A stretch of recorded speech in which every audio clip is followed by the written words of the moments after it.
Thank you so much, Yulia. Dzień dobry. Good morning to everybody. It's really very exciting for me to be in this conference, and thank you very much for inviting me to such a wonderful and rich event as the International Women's Day conference on accomplishments in economics, management, and finance. I'm really greatly honored and very much looking forward to the entire conference day. I would like to thank the rector for initiating this important conference and for opening it, and thank you also to the vice rector. I'm grateful also to the organizing committee for putting together such an awesome event. It's really so impressive. So well done to the committee also, and thank you to the University of Economics in Katowice for hosting this event. Last but not least, a big thank you to my dear friend, first of all, and colleague, Professor Yulia Vlodarczyk. I really value our friendship so much and look forward to a lot of great things we're going to do together. So thank you for inviting me. Before I start the actual talk, I thought it would be nice to share with you a few slides about where I am, where I come from, and the general backdrop of my work. So I will share with you my PowerPoint slides, and then we'll start the more formal talk.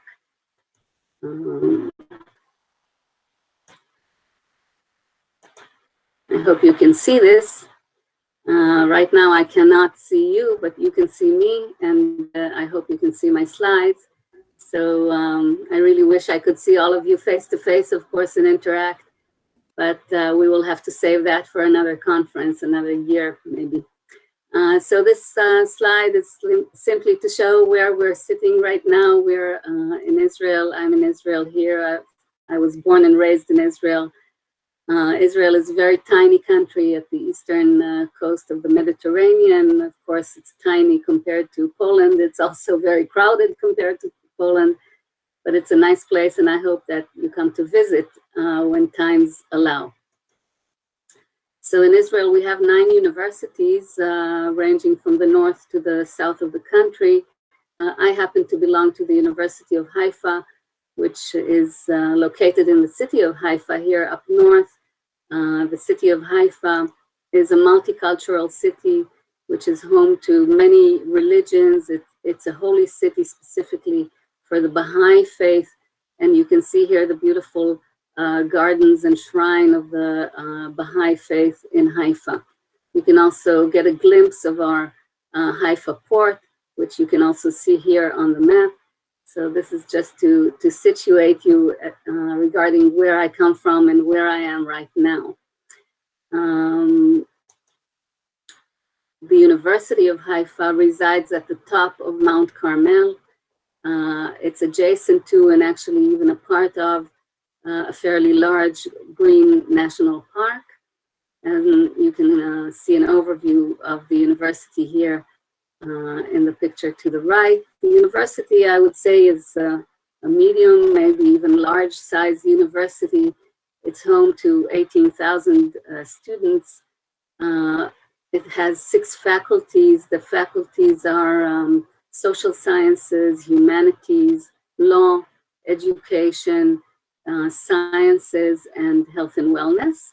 So those are the focal areas of research at our university, which also has 56 departments within those faculties and 69 centers of research.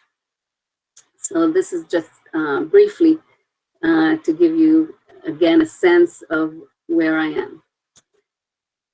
So I'm really excited to talk with you and describe to you research I've done over the past years about behavioral and data-driven study of the value of information. And of course, I will unpack these terms as I go along in my talk. So before starting the formal topic, I would also like to add a few personal words about myself to introduce myself and say shalom from Israel. Again, my name is Daphne, and I'm from the School of Business Administration at the University of Haifa. I'm also serving as the academic head of the University Library, which is a true pleasure and a great honor also. My area of research interest is the information society at large. Within that, I'm interested in the information economy, and even more specifically at how people perceive the value of information and what they do about it. So this is the topic of my talk to you, with you today, and I will share some insights of research I've done over the years. And before that, I'll say a few words about what actually led me into this world, into this topic and research area of interest. So I was a young woman in 1992 when I started my career. I'd finished my master's degree then, and I started my career as an information professional in a large chemical company at the northern part of Israel. And as an information professional, I learned how to operate fairly complex searches in password-protected professional databases that required the knowledge of how to access, and they required monthly payments. And I delivered the results of these searches to various engineers and chemists in that company where I worked. And I was doing that for a few years until in 1995, things started to change. And things like sealed up databases and commercial databases started opening up. First, I think, to open was the Medline medical database, followed by the US Patent and Trademark Office database. And I think also the New York Times opened at that time. So it was really a surprise to me and very interesting to see how these password-protected commercial databases became actually free all of a sudden. So what happened to make them become so open and free? At the same time, or at the same year, another thing of importance happened, and that was that Amazon and eBay opened their online e-commerce platforms. The rest, of course, is history. So I found it very intriguing that time to see these two opposing forces, one of information becoming more and more available and more free, and the other trend toward more commercialization of digital networks. And so this dual direction or countercurrent of events sparked my interest and brought me to do my PhD in this area. And ever since about the year 2000, I've been a researcher of that, of this kind of phenomena, a researcher and, of course, academic instructor of these kind of phenomena. So I've had the privilege, actually, of witnessing the vast changes in the information society landscape over the past few decades, and this is what I'd like to share with you today.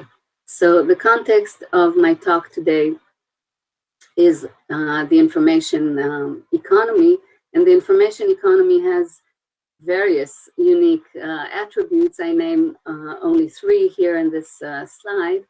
The first is that goods and services are mostly digital nowadays already. The second is that information, goods, and services are often and even mostly provided for free.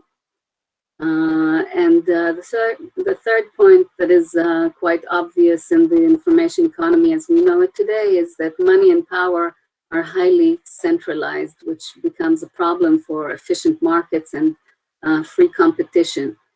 In my talk today, I will focus especially on the second point about information, goods, and services being mostly free, but being, I would call it, concurrently free and paid for.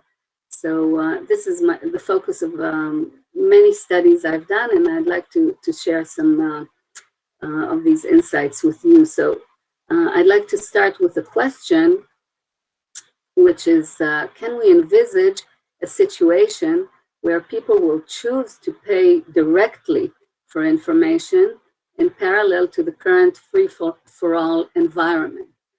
And to start and tackle this overarching, I would say, question, I did what every scientist does, and I turned to theory, and I was for a long time in search of a good theory to help me find a good answer for this question. I'll give you a spoiler. I'm not sure I have a good answer even today, but maybe I have the start of an answer. So the four well-known approaches to the value of information, to information economics in general, and the value of information in particular, are listed here on the slide. The first one is the labor economics approach, developed way back in the 1960s and 70s by Fritz Machlup and Mark Porat, who were labor economists. And Fritz Machlup, by the way, popularized the term the information society, so he gets credit for that. And Mark Porat, who was studying labor economics in general, and already in 1967, he estimated that 53% of the US workforce at the time was doing what he defined as information work. So that's the, I would say, the first appearance of the term, the information economy, information work, information society, was in the 1960s and attributed to these two economists. The next approach to the value of information, I call it the pragmatic approach. It might have other formal names, it might not have any name. In any case, it's the approach published and cultivated by Hal Varian and Carl Shapiro, who in their famous book from 1999, the book Information Rules, which is really a seminal book in this area of information economics, wrote, and I quote here, "Technology changes, economic laws do not." So I would put a little question mark at the end of this assertion, although it was given by really true great economists. But do economic laws not change at all? I'm not sure that now, more than 20 years after the initial publication of the book, we can still say that. Anyway, it's food for thought. And I'd say that economic laws at least have found flexibility and have found extreme cases since the book was published. So it's interesting, again, to read that book even from a historical perspective. The third approach, represented by the open source movement or open code movement, I would call it the idealistic approach. And finally, the fourth approach is I would say, the traditional or classical theoretical philosophical approach, which was laid down, by the way, by another Israeli professor who is a dear friend of mine, and I highly regard him, whose name is Professor Niv Achituv from the Tel Aviv University. And he wrote a seminal article where he explained that value, or value of information specifically, can be assessed in three ways: a normative way, a realistic way, and a subjective way. So overall, of these four approaches that are listed before you on this slide, I found the first three to be more of a macro level approach and less useful for the measurement of subjective value or value perceived by people. And I opted to the fourth theoretical approach listed here. And as I said, developed by Professor Achituv. And of those three approaches, the subjective approach was the most appropriate, the other two being very highly theoretical and less practical, and I was in search of a practical way of measuring a value perception. So there I was having this beautiful understanding that the value of information is subjective, but now what to do about it? How can we operationalize it? How can we actually measure it? This is something that was, again, only theory in an academic paper and no methodology to accompany it.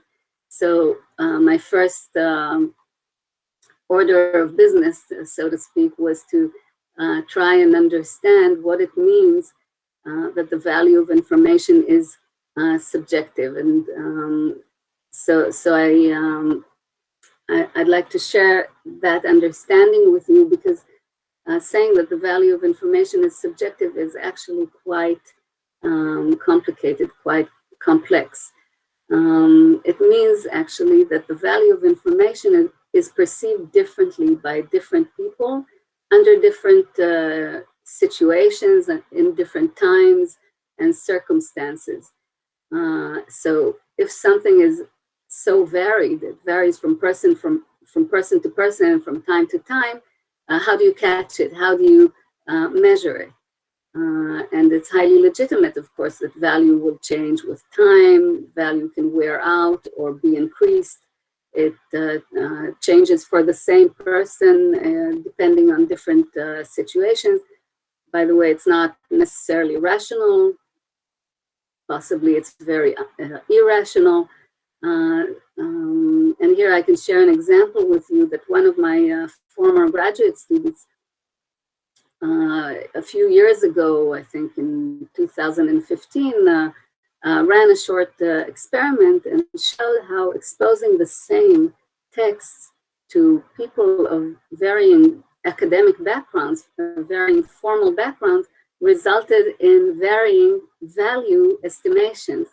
So even in a very quick, I would say, experiment comparing people with background in economics and background in other social sciences that are not economics, she was able to show very different trends and behavior and evaluations of information. So this is all to convince you that the value of information is subjective and is affected by three overarching influences. One is the individual differences, again, between people. It could be differences of background, as I've just described. It can be differences of preferences, which are all legitimate.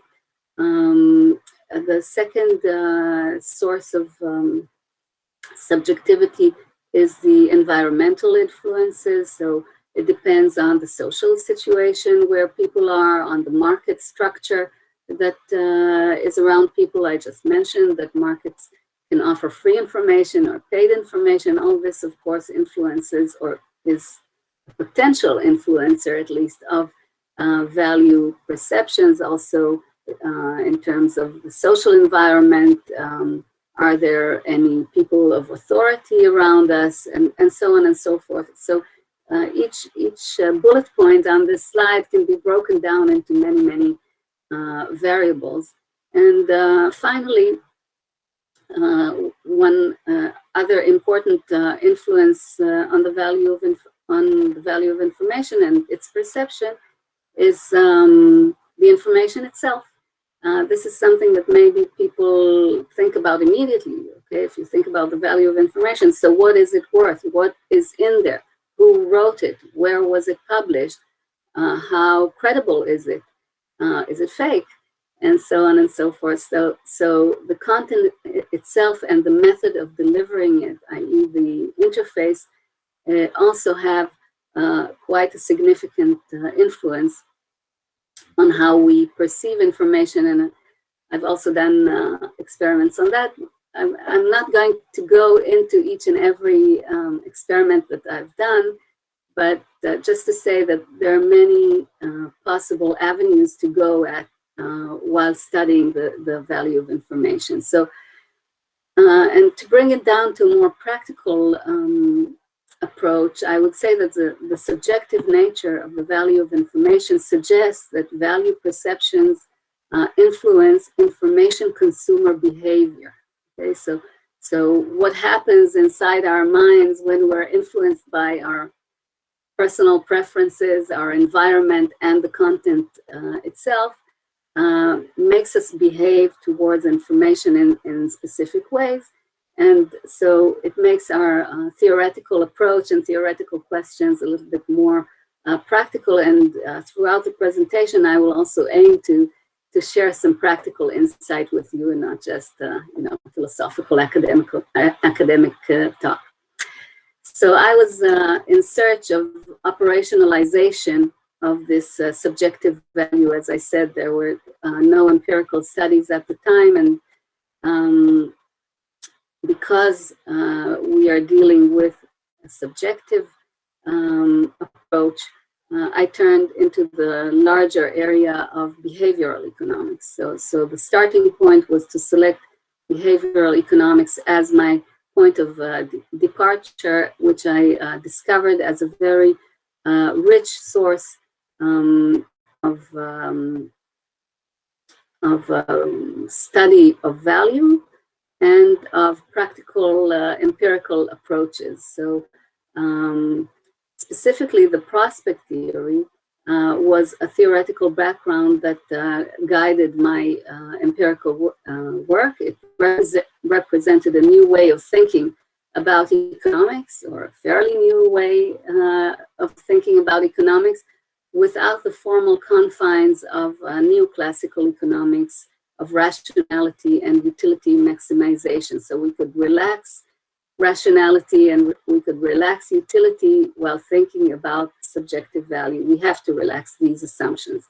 So with prospect theory, within that theory, the endowment effect seemed particularly useful for my purpose, and I will explain this, of course, shortly, and I will also explain this ratio that appears on the screen here of the WTA to WTP ratio. I just wanted to put in perspective this stepwise progression or theoretical progression that led me into this research. So briefly, what is prospect theory? Just for those who are less familiar with it, I assume most of this audience is familiar with prospect theory. What it says is that psychological factors affect and influence people's economic choices and behavior. And as you can see here, value is a dependent variable of the prospect theory. And so all this comes, of course, in addition to the traditional utility-based calculations. It's not necessarily a replacement, it's an addition. So, for example, people's preferences are sensitive to the reference point. As we can see here, when people think about gains, their value increase is to the extent of this red dotted line here. And when they think about losses, their perception changes quite dramatically. It's quite larger. So what this means in terms of the prospect theory and value estimation is that people have a strong inclination to avoid losses, which is much larger than their desire to seek profit and to seek gains. So people are generally loss averse, and loss aversion is the foundation of the endowment effect, which is the next theoretical stage, or the next theoretical development that I studied in order to lay the ground for this research. Okay, so what is the endowment effect? The endowment effect says something that is at face value quite simple. It says that it's based on this loss aversion, this inclination of people to avoid losses. And it says that people assign higher value to objects they own than to the same identical objects which are owned by someone else. Okay, so if I have a mug or a jacket or anything, any object of regular trade, I will assign higher value to it if I own it than the exact same object owned by someone else. This means that people are going to expect, let's say, a higher value for their own possessions than the value they're willing to give to obtain those possessions from others, okay? And this is actually the beginning of the explanation of the WTA and WTP, which appeared a few slides back. And I'd like to explain these variables because they are the main dependent variables of the endowment effect theory. So the willingness to pay is the WTP, okay? It's the buyer's stance, and it's the willingness to pay for a product or a service. The willingness to accept, which is the seller's stance, is the willingness to accept payment by a seller of a product or a service. In the experiments that I will shortly describe, I let people play a game where they were either buyers or sellers of information, and they could submit either WTP or WTA bids in a computerized system. Before I go into these experiments, I'd like to make a distinction between price and value. I think it's important to understand the distinction between price and value. So price is determined by sellers as a part of normal business practice based on various factors such as cost or market conditions. And price is usually non-negotiable. Consumers just make a choice whether to purchase an object or not purchase it at a given price. And value is something a little bit different. Value refers to the subjective perception of the usefulness and or the attractiveness of a product, and in our case, of information. So in order to quantify value and be able to compare it to the value of something else, okay, I use the monetary scales of WTP and WTA, the willingness to pay and the willingness to accept payment. So these variables actually represent the consumer's subjective evaluation rather than the seller's selling price. Okay, so again, these are the subjective evaluations done by people, by consumers, and not the formal pricing. So although they resemble price because they're given using monetary scales of currency, they're not related to pricing. Okay, so they are representations of value that are used in a comparative manner rather than an absolute indication of price. Another question I would like to set forth before continuing is to ask, what is the meaning of ownership when it comes to digital information? We know that digital information can be easily copied and is often shared. Most of the time it's just shared, it's not sold. So what is the meaning of ownership or ownership rights when it comes to digital, easy to copy things like information? So it poses a question, does the endowment effect even relate to information? Maybe information is a unique product / service that is not prone to the endowment effect. Maybe this is one of the points of difference between information products and regular market goods. So this is a question that led into my first set of the experiments. And because the issue of information ownership is so fluid, it was interesting for me to see whether the endowment effect at all exists in this case. So I would like to share with you these,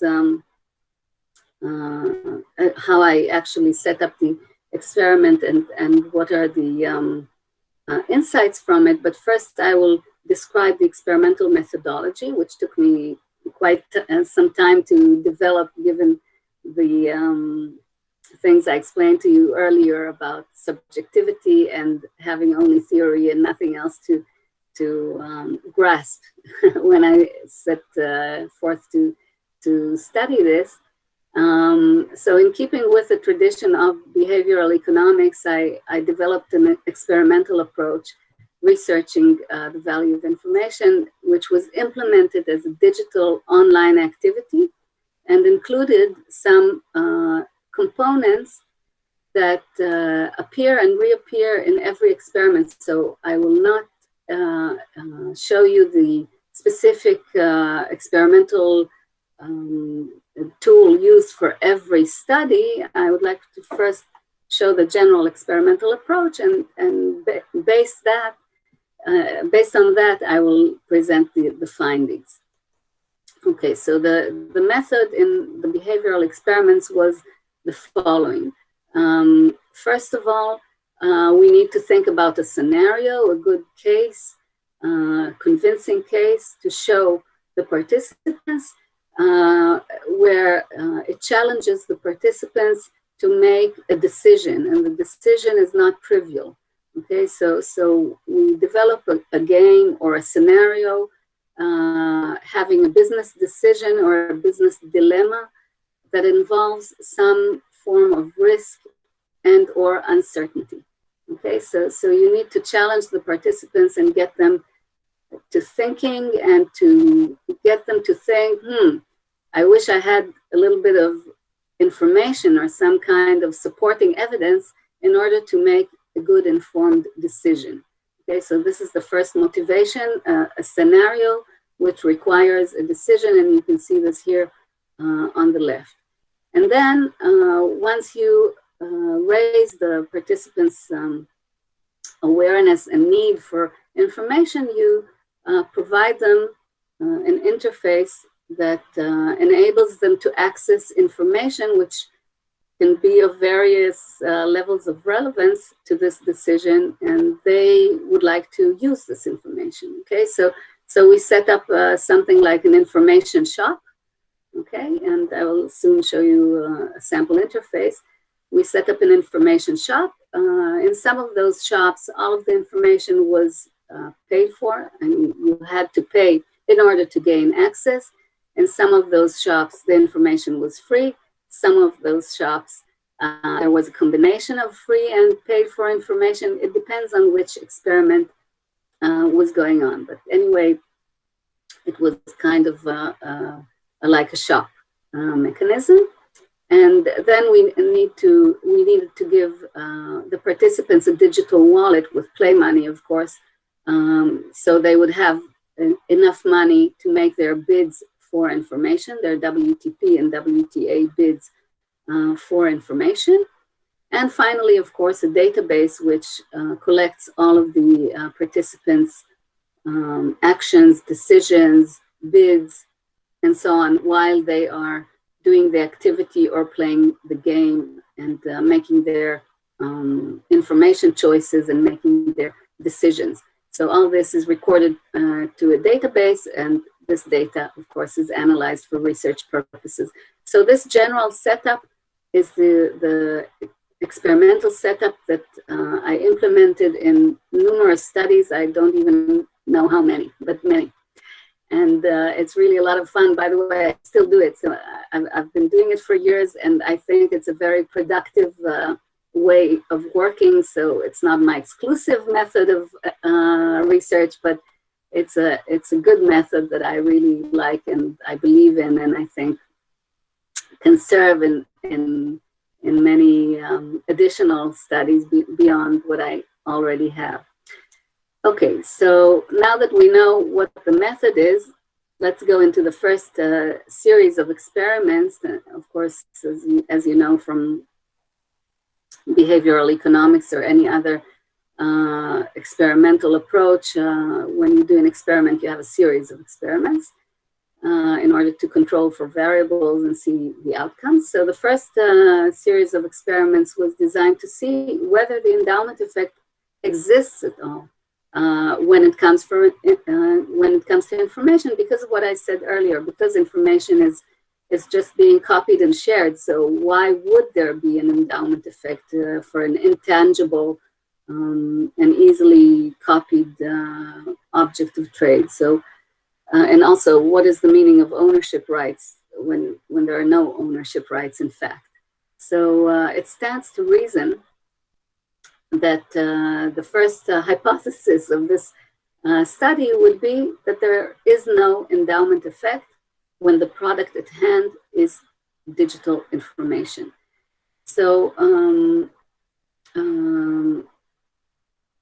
the studies, by the way, on regular market goods, regular consumer goods, have shown that the ratio between WTA and WTP tends to be on average around the number 3. So people expect 3 times more payment to receive 3 times more payment as sellers than they are willing to pay for the same object of trade. Again, if you have a jacket, you would expect 3 times as much money in selling it as compared to the payment you're willing to give in order to purchase that same jacket. So that's the meaning of the ratio between WTA and WTP. And again, for regular market goods, on average, it's around 3. And there are many, many studies showing that. So I constructed a 2x2 experiment here where participants played a business game called the lemonade stand. You can see here on the left, the lemonade stand, which required them to make business decisions. And for those business decisions, they needed the information, and they could buy and sell information within the game interface. And the information was either an original, so that meant you are getting exclusive information which none of your competitors have, or copy information, which meant that whoever purchases or sells information is just selling a copy. Okay, so this was made obvious to them in the experimental interface. And what were the results? The results of these initial studies were using 294 participants. The results were the following: that the ratio, as you recall, for regular market goods is 3. The same ratio came out for original information, okay, which is very striking. It's a very surprising result because it's very far from rationality. It's completely irrational to give such a high WTA to WTP ratio for a digital product. It might conform to the assumptions of behavioral economics, but I did expect participants to treat information differently from regular market goods, but generally they did not. And we do see a shift in behavior when it comes to copy information, where the ratio is lower. So if you signal very prominently to the participants that information is not exclusive, it's a copy, and you don't retain the rights to this information, then the WTA-WTP ratio reduces to 2. It's still a fairly high ratio, considering that you just told your participants that they're getting a mere copy. So it's very irrational behavior. And what you can see also as part of the results here on top is a great imbalance between selling and buying the information. So if you put people in the position of selling, only 27% of the transactions actually take place, while if you put people in the position of buyers, 63% of the transactions actually took place. So participants, it turns out, are making an effort to buy, and are making an effort to not sell information. They cling very strongly to their information, and it's even more interesting to think about this.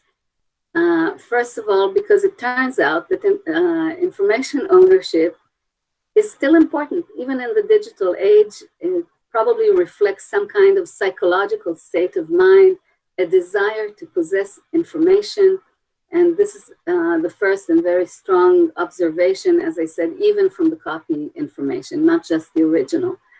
The second observation was that this happened although information had no realistic value in the game, meaning that people could not identify their business outcomes with the information they actually had. Okay, there was no correlation between the realistic value and the business outcome, but still it brought about very high subjective value. The third observation was that we see considerable undertrading. As I said, only 27% of the selling transactions took place, whereas more than 60% of the buying transactions. So we see a great discrepancy in trading, and it's called, in the scientific literature, it's called undertrading. And it happens because the seller's evaluation is above market price, and so they don't clear the market, and fewer transactions take place. So more buyers were able to clear the market by submitting bids that were higher than the market price. And the fourth, and maybe most importantly and most practically, is that this suggests that if we let buyers be an active part of information pricing, what is known as participatory pricing, then possibly more market transactions in the field of information are likely to take place. Okay, so if you merely give people the chance to submit a bid, then you might be stimulating an information digital market more than is available to us today. So this is these are the main observations from the first set of experiments, and let's move on to the second set of experiments, which took place in a different environment. Not anymore the lemonade stand game, but a new game that we constructed, which was more like a trivia game, a knowledge game. It was like trivia, but it was very difficult. So again, we created a motivation for the participants to seek information. They couldn't answer the questions without information sources, which were made available to them. And you can see here on the left, made available to them online in a online information store. You can see items of information here. It's of course written in Hebrew, but you can see that there was a large selection of information items of various types of information. It could be presentation or a document or a PDF. They had a purse with currency, and they could make their WTP bids. In this experiment, we did not take the WTA bids, so we did not put them in a seller position, only in a buyer position, and they could again submit WTP bids. The twist in this experiment was the addition that in addition to WTP, participants could offer voluntary payments. Okay, voluntary payments after having read the information. So this is a sort of tip, if you will. And the purpose to start exploring the purpose was to start exploring the nature of information as experience good, which is probably a concept most of you know, that information is in fact an experience good. The value of information emerges upon usage. We don't know the value for sure in advance. For example, in the jacket example that I said I said earlier, we know exactly what is the value of a jacket. We put it on and then we feel warm or we feel elegant. But we don't know exactly what value we are getting from information before we actually read and use it. So information is known to be an experience good, and the point of adding a voluntary payment after information usage was to try and elicit this characteristic of information as an experience good.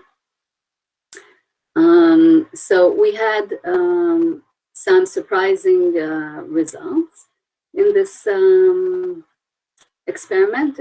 As you can see, we had 120 participants, but of those 120 participants, only 21 played without information. So they selected to to play the game just by guessing. They could not know the answers. As I said, the questions were very difficult. They could not know the answers, but they played it just like a game. Okay, they selected not to buy information, and that gave us an interesting opportunity that we didn't foresee. We didn't plan it in advance.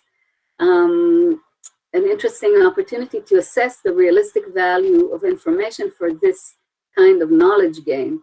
And this time, the answer was yes. Information did have a realistic value because we saw that the 99 participants who did buy information had 25% more correct answers. So information in this game was really related to the ability to succeed in the game. Price bids were also quite high, indicating again that subjective value is high. By the way, people do these games very seriously. The fact that we give them a generous allocation of play money does not diminish from their seriousness, and this is a criticism that sometimes is being raised regarding this kind of experiment, but we know for a fact from many experiments that people do this very seriously. Maybe some of it is due to the general experimental setup that has only a partial reward at the end. So if you want, I can discuss that in the Q&A, but right now I'll skip it and say that people are giving serious bids, and the bids are quite high, indicating again that subjective value is high. And one of the most striking findings of this study was what I call the 38 by 38 rule. I've written it down here. It means that 38% of the participants selected the option to provide a post-reading voluntary payment. Again, they were not forced to do that by the system or in any way. It was just a polite question that we popped up after the game, and we asked, do you want to provide some supplementary payment for this information? It was not even a payment to a person. It was just payment for receiving this information, and 38% of the people selected to do that, and the other 38 means that, strikingly again, the amount of voluntary payment was at the level of 38% of the original WTP. Okay, so if they gave an original WTP, say of 10 whatever euros, then the supplementary payment was also around 4 euros, or on average 3.8 euros, which is an extremely high voluntary payment, because if you think about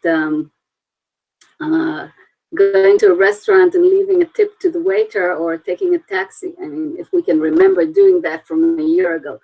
And if we think about giving a tip to a taxi driver, or to a hairdresser, or to any service provider that we tip, I think most of us, most of the time, don't tip at a rate of 38%. So providing this payment by 38% of the people at a rate of 38% is really a very, very surprising and striking result. And I think we can dig into this kind of research even deeper, because it's, I think, a very interesting research opportunity in terms of information markets. Okay, so another interesting observation regarding this voluntary post hoc payment is that it's actually a form of gratitude.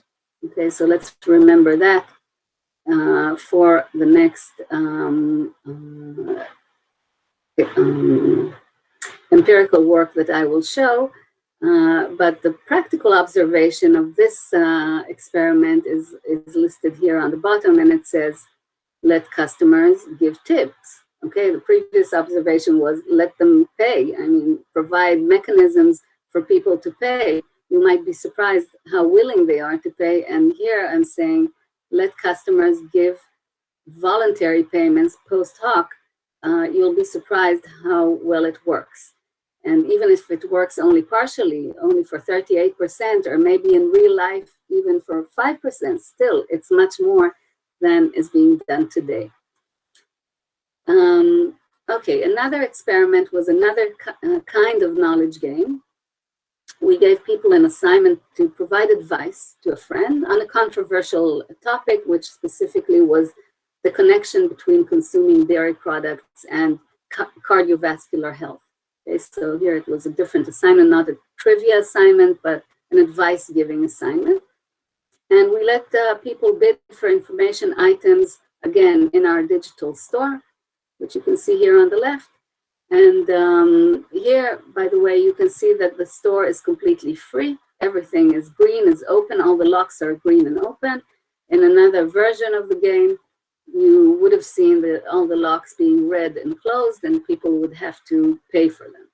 Okay, so we let people bid for information items again in the same tradition, and we also asked them to fill questionnaires about their epistemic beliefs. Okay, what they believe about knowledge. Is knowledge a very concrete thing? Is it more fluid?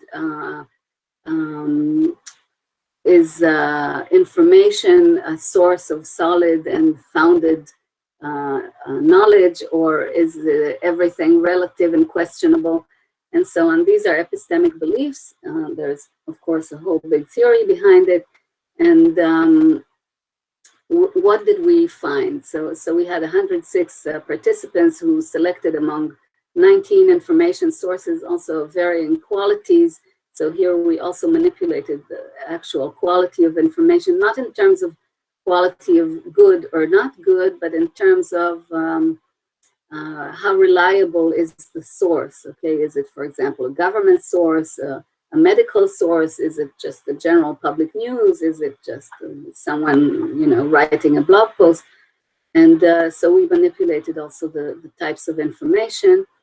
And interestingly, we found something that was unexpected, and that is that while epistemic beliefs are considered to be stable per person, they're considered to be individual different qualities that are stable per person, we found that they are actually changing due to the introduction of economic thinking. Okay, so the minute we asked people to, and it's not the same people, of course, always independent groups and in keeping with experimental hygiene, but people who were exposed only to the free information accepted it as is. This is the truth, this is good, and this is the advice I will give my friend. However, the people required to place a price bid became much more critical and evaluative of the information. Okay, so they did not accept it at face value, and they were more careful, I would say, about their usage of information, and which was a very stunning result to us, which begs more experimentation in the future. This experiment should be further developed because it has a profound meaning also for information literacy. Okay, the proliferation of fake news and fake information that we see and is so worrisome to us. If we think about this finding, this academic research finding, we are encouraged to think that one might envisage how a play economy, okay, and I'm not suggesting to impose a real price, but even constructing information environments as markets with play money, a play economy, might be used to improve information literacy. So again, the main observation of the study is that payment changes the state of mind or the epistemic approach of people, and this is something also to consider practically when designing information markets. Okay, I've had, as I said, a number of other experiments, large projects based on experiments that I'm not going to go into today because I think it's maybe a little bit too much. And I'd like to proceed now to the other kind of methodology that I promised to you in the title of the talk and also in the beginning of my talk, and that is big data methodology as it relates to the study of the value of information. So I'd just like to give a little disclaimer, because when I say big data, I don't mean terabytes of data as is being discussed today in computer science and data science and so on. However, I do mean a lot of data that we can get by scraping and fetching data which is in the public domain and is freely available in websites and is analyzable. Okay, so while the experiments gave us the benefit of variable control and the ability to determine causality, the big data approach gives us something else. It has two significant advantages. One, it provides real life data from real users making real choices and not my synthetic little games. And two, and the second advantage is that we can often, not always, but often we can analyze a population rather than a sample. And even if we can't analyze a population, we can analyze a very large sample. Okay, so the external validity of big data methodology is probably better than the experiments. So what interested me, again, was the coexistence of free and paid information. And as you recall from the experiments, for experimental hygiene and control, I had to separate these two types of market, the free market and the paid market. And here I could, using the big data methodology, I could avoid the separation and look at what actually happens in real life. So this is a unique characteristic of information markets, that free and paid information coexist. When we go into a shopping mall, we never get anything for free. We can only buy stuff, and if we get something for free, it's just as a marketing gimmick, right? And it's very small and it's very temporary. But in information markets, free information is the norm. It's stable, it's constant, it's not temporary. And this is especially interesting because we know from prior research and from personal experience that mixing business and non-business, business and pleasure, so to say, is usually not advisable, right? As economists, you must know that mixing business and non-business probably doesn't work, and it's not advisable. So how does sharing information for free and selling it for payment actually work together? So there are very well-known researchers who study motivation, such as Bruno Frey or Deci and Ryan, and they call this effect of not being able to mix business and pleasure, they call it the crowding out effect. And they show that when people do things out of their social incentives, social motivation, they're happy to do it, but social behavior is terminated. Voluntary behavior is terminated when money is introduced into the scene. Okay, so this is the well-known effect of crowding out. Dan Ariely also had a similar effect in labor context, where he showed that people stop volunteering when they're offered a little bit of money. Okay, so money is a turn-off for free activity as we know it, and the coexistence of free and paid information therefore is not a trivial phenomenon, and it deserves research attention. So I got very interested in this coexistence, and I was very lucky to find a golden opportunity for big data research on what was once known as Google Answers. It's a website that is not being updated. It's not working anymore, but the data is still available, and there is quite a lot of data to study and to analyze.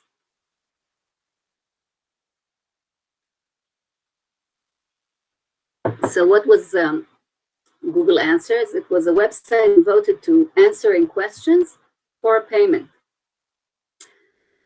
However, in addition to the payment, there was also an option for submitting free comments. So discussing the question, also using comments freely.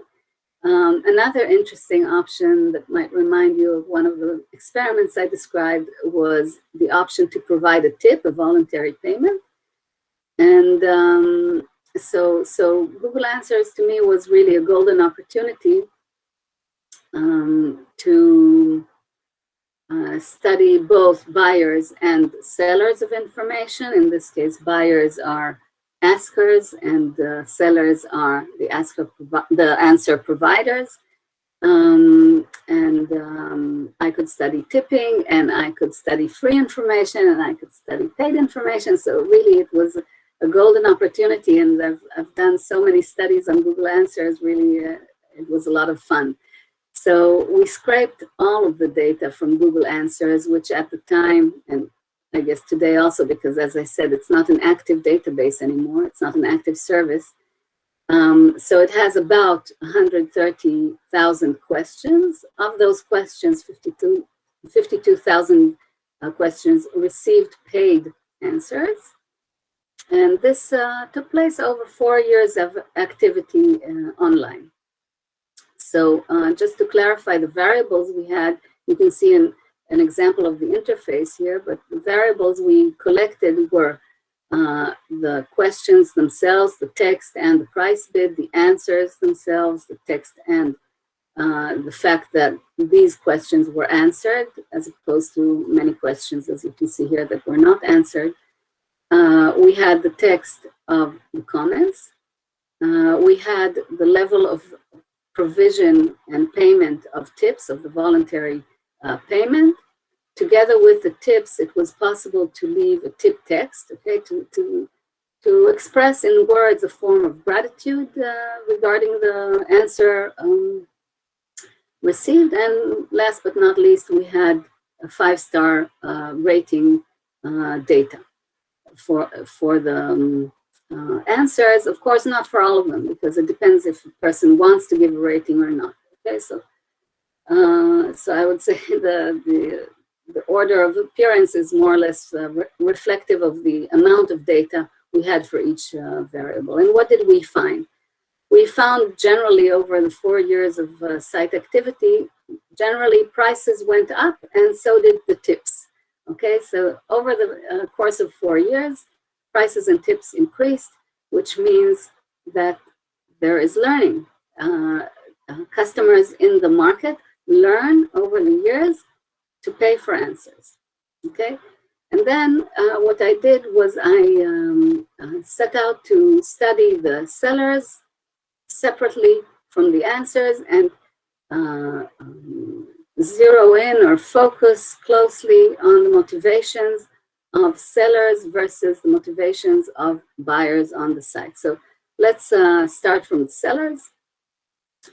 If you take all this data that, you know, all these variables and all the data that you have, and you run a regression on the entire data, you can see that the predictor of the number of answers, okay, how many answers were actually paid for, were in this order: the tip first, then the price, then the comments, then the rating, which means that the number of answers depends to a large part on the tip, then on the price, and then on comments and rating, which are more social variables, I would say. So the tip came out as the main predictor, explaining a large part of the variance, although it was given only in a small number, not small, but fairly small, much smaller than the number of answers.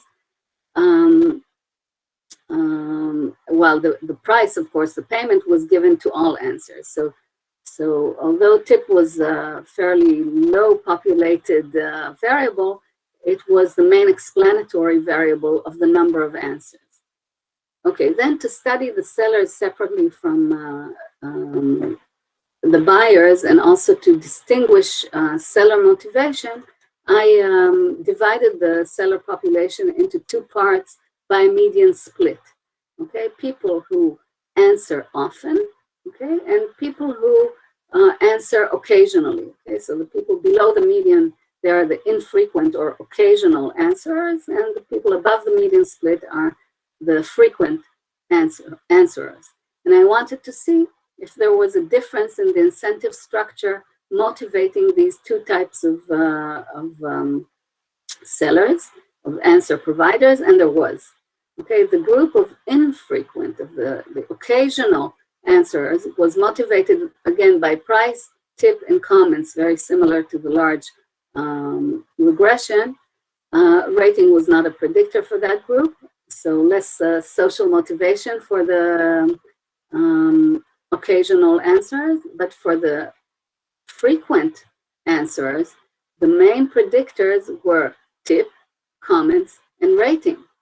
Price was not a predictor for answer providers who provided answers frequently on the system. This was very striking. So people are doing work, they're getting paid, but the work payment is not the main motivator. The main motivator was the tip, the comments, and the ratings.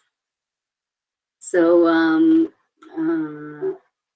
in addition, according to the statistical models, the infrequent answers provided answers in direct relationship to price, while the frequent answers responded to price only in a mediated, indirect model. But this is a statistical artifact. In any case, it was very interesting to see that the frequent answerers were not motivated by price. Another fun fact, again, relates to the tips. The frequent answerers received tips at a rate of 38% of the price paid actually in the system. So if you remember in the experiment that I described, the 38 by 38 finding, and here again, we see that tip is 38% in dollar value of the price paid. This was really a huge finding for me to see how things are so consistent. And the infrequent answers, the occasional answers, received only 14% of the price as tips. So the tips were much higher for the frequent answers than they were in dollar value for the infrequent answers. And this is an indication, actually, that the system leads to a beneficial selection of the answers. Okay, payment leads to evolution, survival of the fittest. Those who provide high quality answers receive high tips, and then they persist in the system, while the ones who give less good answers and receive lower gratitude and lower tips, they eventually leave the system. So we can see this here in this chart. Okay, the frequent answers get high compensation, especially with the tip.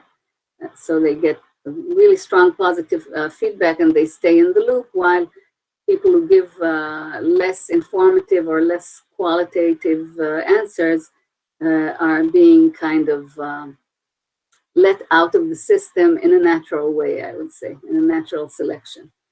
So earlier I said that it's known from theory and that social and economic incentives don't mix well because money crowds out goodwill.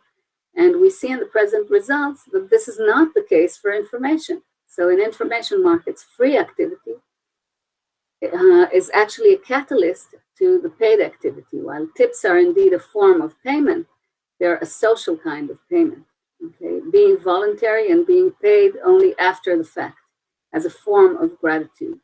The other significant incentives for being a frequent and high quality answerer are the number of comments, which is the free activity, and the provision of ratings. And so these are two social incentives catalyzing the system. Eventually, we see that the frequent group collects an average payment, average price per answer. We see it here in the small table to the right, of about $21 per answer, compared to about $14 on average for the infrequent answer providers, and compared to an average of 17 over the entire data. But the difference between frequent and occasional answers is quite striking, both in payment and in tips. Okay, So we see that eventually social incentives are the strong incentives that make up the activity.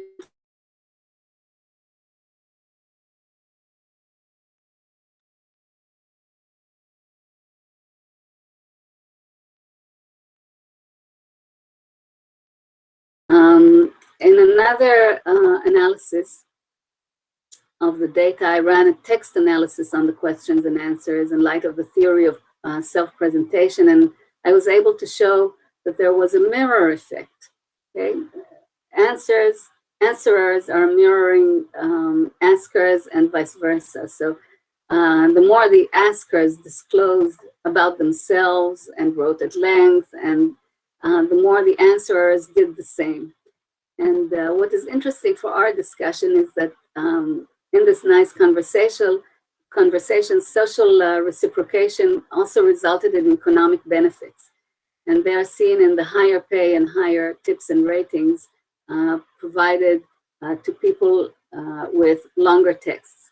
Okay, there is another indication that tip is not so much a rational economic incentive, but rather a way of providing gratitude and feedback.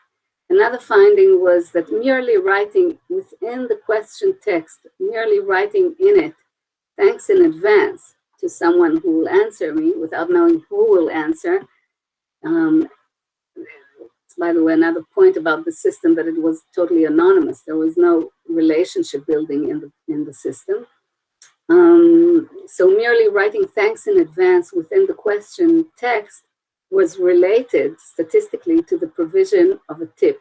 So an answerer who is available or could be able to identify and detect within the text these fine language cues or fine conversational cues in a question, right? To detect that a person is thanking him in advance for the answer, would understand that he or she is likely to receive a better tip. So people who thank others in advance are likely to be better tippers, okay, and give more voluntary payments than people who just write their questions without thanking anyone in advance. So this is also something maybe more subtle that could be detected in the data, which was really interesting about the influence of a social and conversational habit influencing the economics, the tips provided. And in general, I can say that providing tips in this totally anonymous system, people were not using their names, they were using nicknames, there were no photos or anything like that. So it's a totally anonymous system without any relationship building, and providing tips in such a system is still an enigma awaiting further research. And then in another research, which was also data-driven, and I didn't bring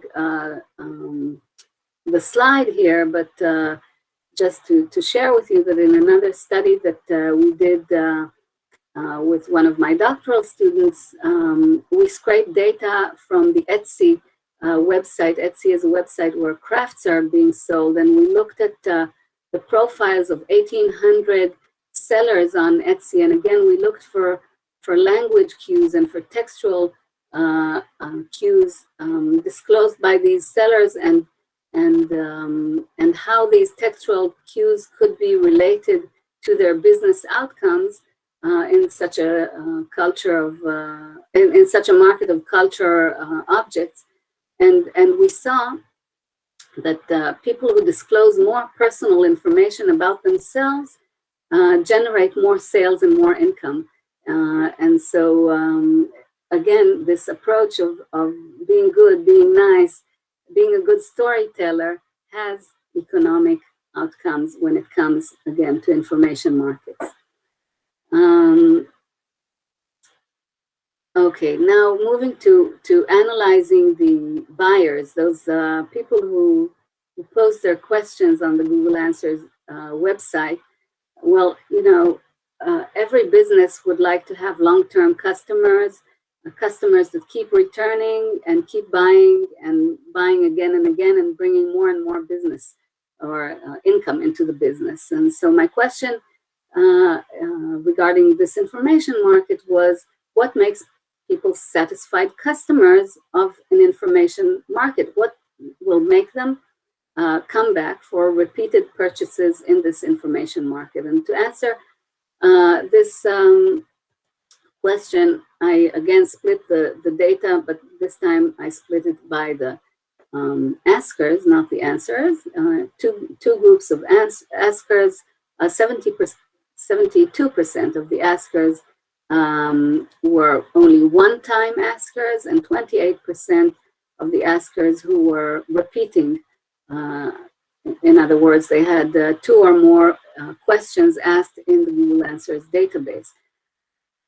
The price offered in the database represented their expectations regarding the quality of the answer, and it is expected that answerers will adjust their level of effort in terms of the time to answer according to the level of payment that they're being offered.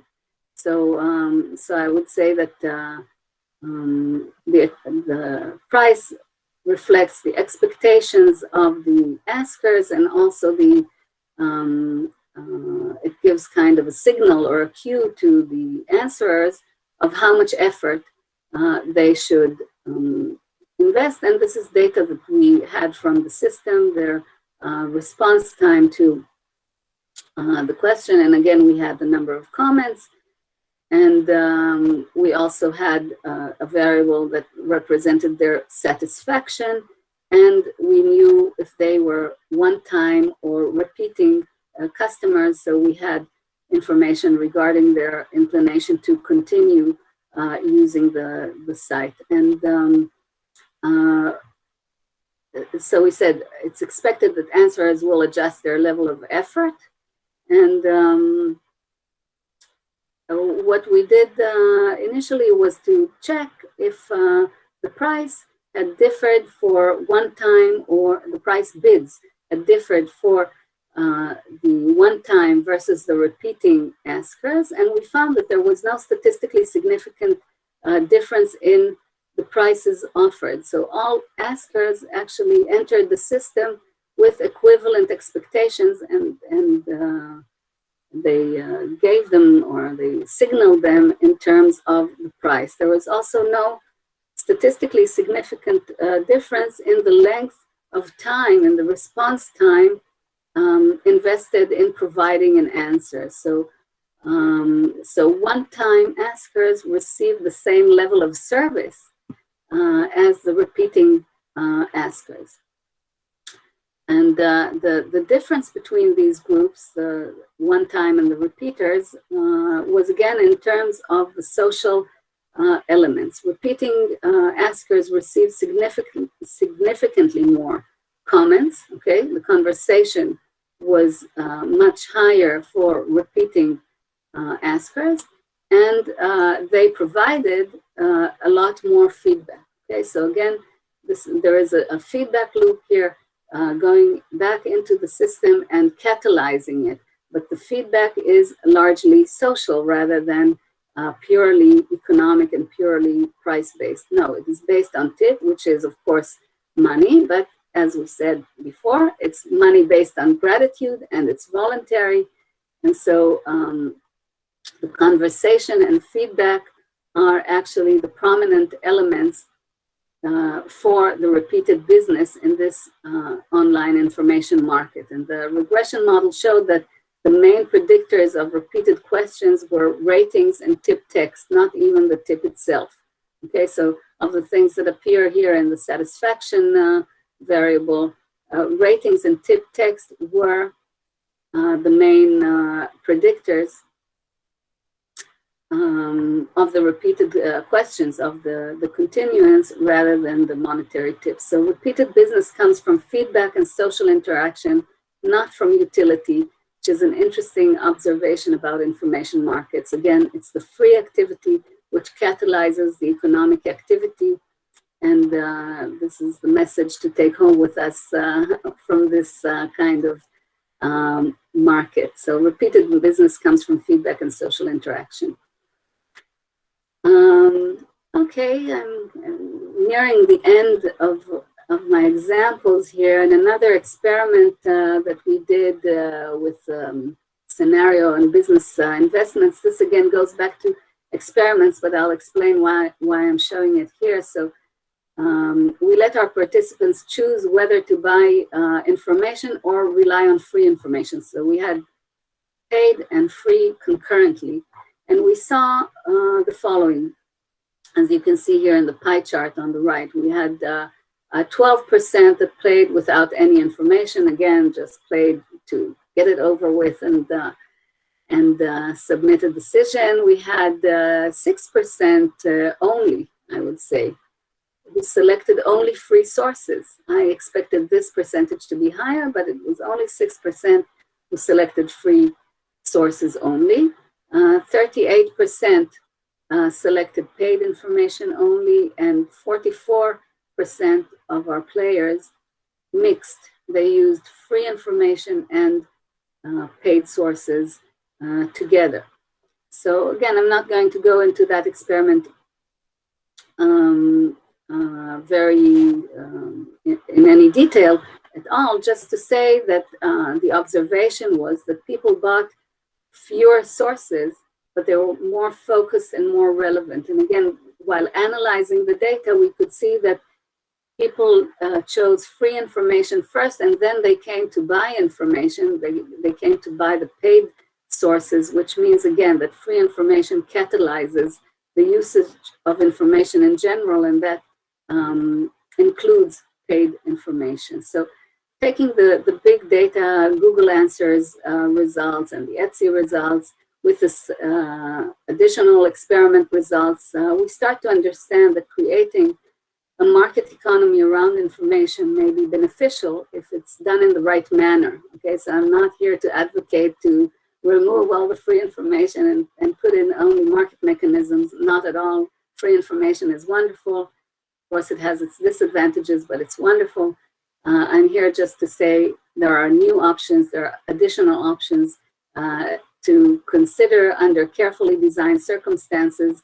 We could include social and feedback elements. We could provide several different payment options: before, after, voluntary, compulsory, combined free and fee-based. All of this goes into the mix in order to construct effective information markets. So what are the main takeaways of this talk that I gave you today? And as a reminder, I'll tell you that the question leading my talk was, can we envisage a situation where people will choose to pay directly for information in parallel to the current free-for-all environment? So I think taking together all these experimental and big data methods, we can say several things that are listed in front of you. First of all, that the endowment effect still exists for information, which is quite striking, but providing informational cues, okay, such as information about exclusivity or copies or risk level, or gratitude, all kinds of informational cues within the text or around the text itself can mitigate the effect of the endowment effect. So this is one takeaway. Then people are eager to buy but not to sell information. So let them buy. Let's create market mechanisms that enable payment in parallel to free availability. And the market can be open to various types of consumers.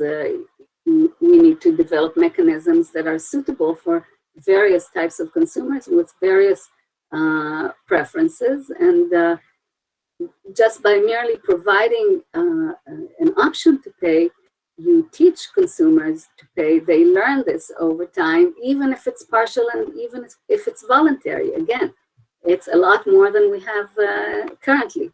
And direct payment, of course, is also good for the quality of information, as I described briefly through the experiment on epistemic beliefs. So people persist in markets thanks to the social interaction, and we need to construct markets in a way that social interaction is built into the market and is an inherent part of it. And we think that we need to think about ways of enhancing this kind of social interaction. Tipping is definitely underutilized in information markets, so why not enable it? Let's enable tipping. Let's do it. Let's see it done more often.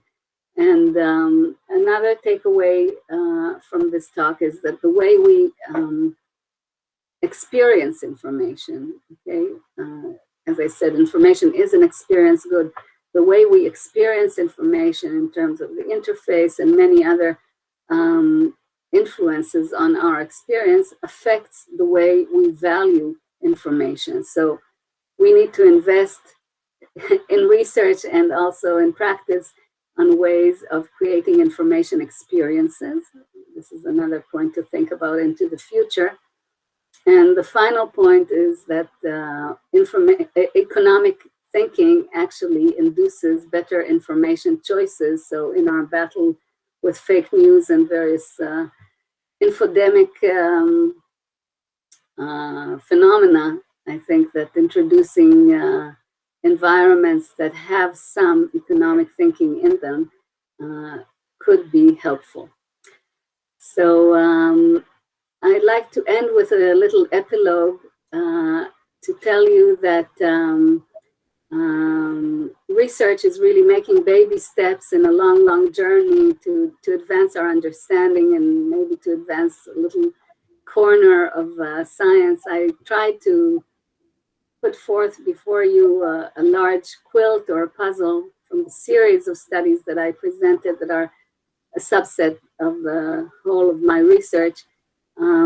These results are significant for understanding the role of information consumers in the information economy, and understanding subjective aspects of this economy is likely to be useful for the development of future information markets. And I can tell you that for me personally, and this is what I bring with the photos here, I've been recently selected to be the academic head of the University of Haifa Library, which is an exquisite library, really worth a visit in its own right, regardless of the beautiful city and the academic work we do.